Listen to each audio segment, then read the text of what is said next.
Do you remember the game Red Light, Green Light? You know, there's some kid on the playground, he's in charge of yelling green light, and all the other kids start running towards the designated finish line.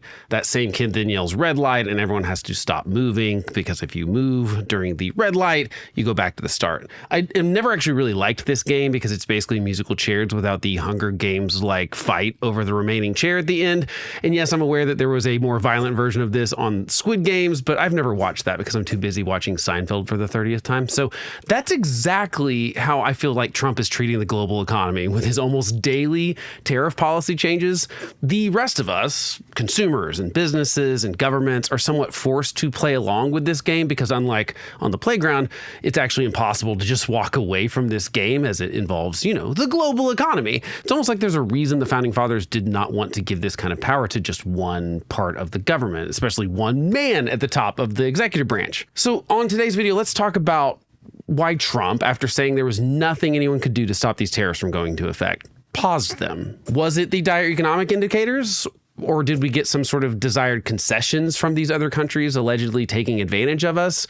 Or is this just all about Trump's ego? I think it can be all three answers, actually. Let's hit the economic explanation first. Despite previously saying he wasn't worried about the stock market at all, this is Trump speaking after pausing the tariffs. Bond markets that persuaded you to reverse course? I was watching the bond market. The bond market is very tricky. I was watching it, but if you look at it now, it's beautiful. The bond market right now is beautiful.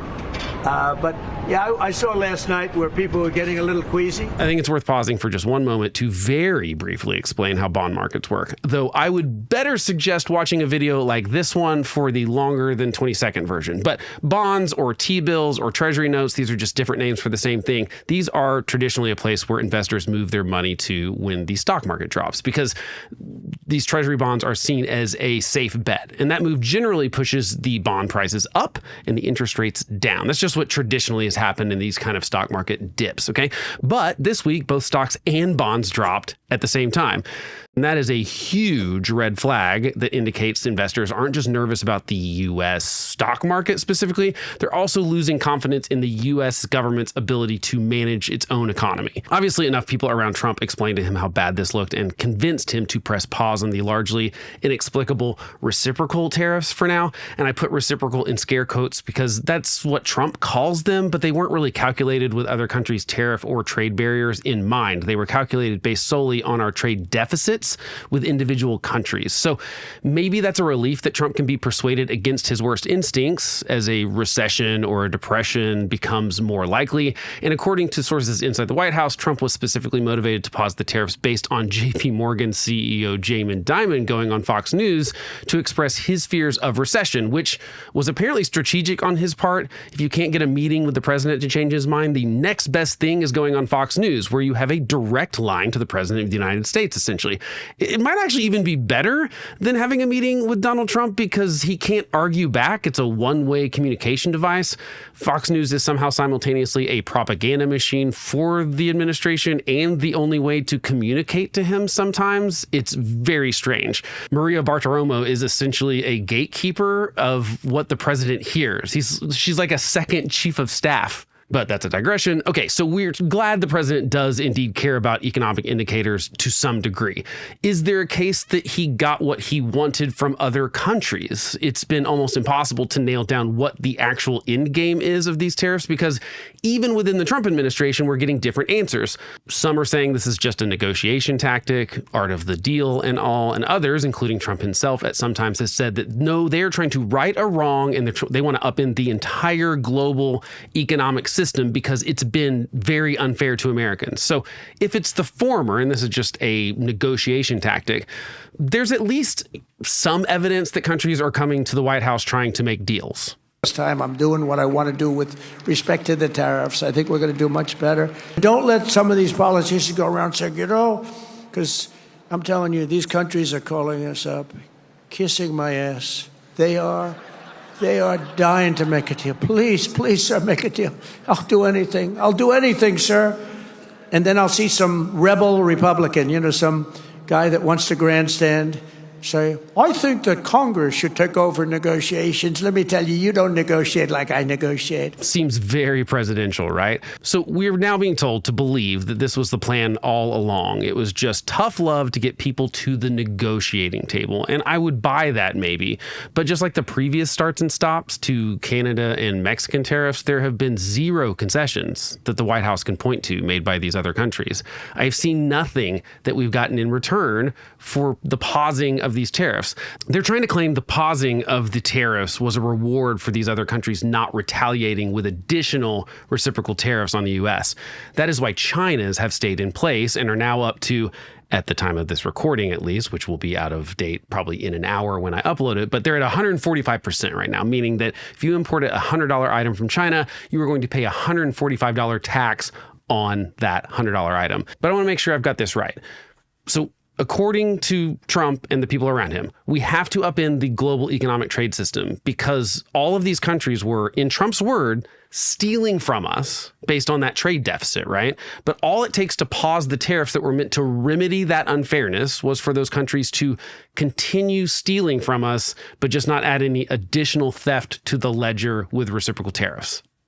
That doesn't make a lot of sense to me, but there's no doubt that countries and companies are lining up to try and negotiate trade deals. I'm just super skeptical that he's going to negotiate new trade deals with 70 plus other countries in the next 90 days. That's how long this pause is for 90 days. His redo of NAFTA, which is called USMCA, took over a year of negotiations, and that was with only 2 countries. And by the way, USMCA is almost the exact same as NAFTA. There's almost no differences between them. So it was a year of negotiations with barely any change.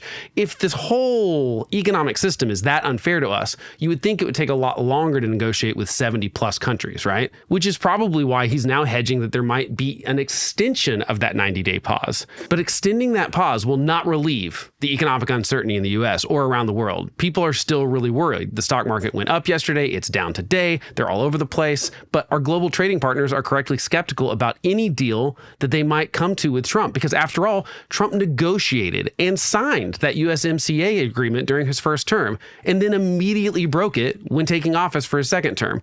Why would anyone trust a trade deal with us anymore, especially with Trump at the helm? But I do buy, to some degree, that that is the goal of all this, but not because Trump is trying to get to the libertarian dream of worldwide free trade. It's because he wants the control. He wants people to beg him. Speaking of watching Seinfeld over and over again, this is what I think sums up Trump's desire in all of this. Oh, come on. Nope, I don't think so. Well, please. Not today, pal. Okay, I beg you. Now, see, just saying beg doesn't make it a real beg. You gotta put some beg into it. Okay, please tell me. But that's what this is really about. Isn't it obvious with the way he talked about the other countries calling and kissing his ass? He loves this attention. He loves the control. He loves to be the one that can pull these strings. Oh, and speaking of begging, please like and subscribe for more principled conservative political content. Is that how I'm supposed to do this? I mean, if you make me get down on my knees, I'll be out of view of the camera. It won't work at all. The reason it's a pause and not a dropping of all the tariffs is because if he doesn't retain the threat, these companies and CEOs, Republicans in Congress, world leaders, none of them will have to kiss his ass. It's also a get out of jail free card of sorts. No matter how bad the economic indicators get, any move he makes is praised as genius by anyone who needs something from him. And when you're the president of the United States, you know, an office which Congress has abdicated nearly all of its powers to, almost everyone needs something from him. I don't blame other countries for begging Trump for relief from tariffs that could devastate their economies. And I don't blame CEOs of U.S. companies or industry lobbyists from doing the same. But I don't like where this is obviously going. We're clearly headed in the direction of say nice things about Trump and your company or country or industry will be fine. Criticize him at all and you will be ruined. This is about control. If you want more proof, go try and find quotes from Trump talking extensively about how any of this will help average Americans. He's only warned that there might be a little bit of pain, but it's going to be worth it in the end. Worth it for who, though, I don't really know. For all of us, again, explain the end game and make me understand. But he can't, because the end game is he wants the control and the power, and his ego needs people to fear him and suck up to him. That's it. Please comment away if you think you have some insight into a more plausible explanation for his actions. Unfortunately, I think we're dealing with a tyrannical narcissist. Trump's already indicating he may protect specific industries in America from the pain tariffs would cause. That might mean that our tax dollars bailing out farmers like it did in his first term, or it could mean tariffs for certain imports and not for others, based solely on if Trump deems the people who would be hurt by them friend or enemy. Consider this quote from James Madison in Federalist Paper 47. The accumulation of all powers, legislative, executive, and judiciary in the same hands, whether of one, a few, or many, and whether hereditary, self-appointed, or elective, may justly be pronounced the very definition of tyranny. And that's what we've allowed here. We're letting one guy control everything. We're letting him tell us which judges are good and bad. We're letting him increase taxes. We're letting him write tariffs. We're letting him negotiate. We're letting one guy, even though he's elected, it's still tyranny if we put all of the power of the federal government in control of one person or one branch. We're letting this one guy add the largest tax increase in the history of the country in the form of tariffs without any representation whatsoever. We are letting him play red light, green light with those tariffs based on not an open debate, but just on his whims. There is only one solution to all of this. Congress has to take away the president's ability to levy tariffs. That's it. Kudos to the barely handful of Republicans in Congress willing to say as much, like Representative Jeff Hurd from Colorado and Don Bacon of Nebraska, who have put forward a bipartisan bill to require congressional approval of the president's proposed tariffs. But we all know exactly how far that's going to go. Nowhere. Not until Republicans feel more pressure from other sources, say voters, we the people, than they do from Trump and MAGA. But until Congress uses their constitutional powers over the executive branch, chaos will continue, as will Trump's complete control over the ability to bless or curse anyone, countries, industries, companies, individuals, depending on if they're friends or enemies. Oh, and by the way, in case you're wondering how he treats his enemies, maybe take a look at this video and we'll talk more about how he's treating his enemies currently.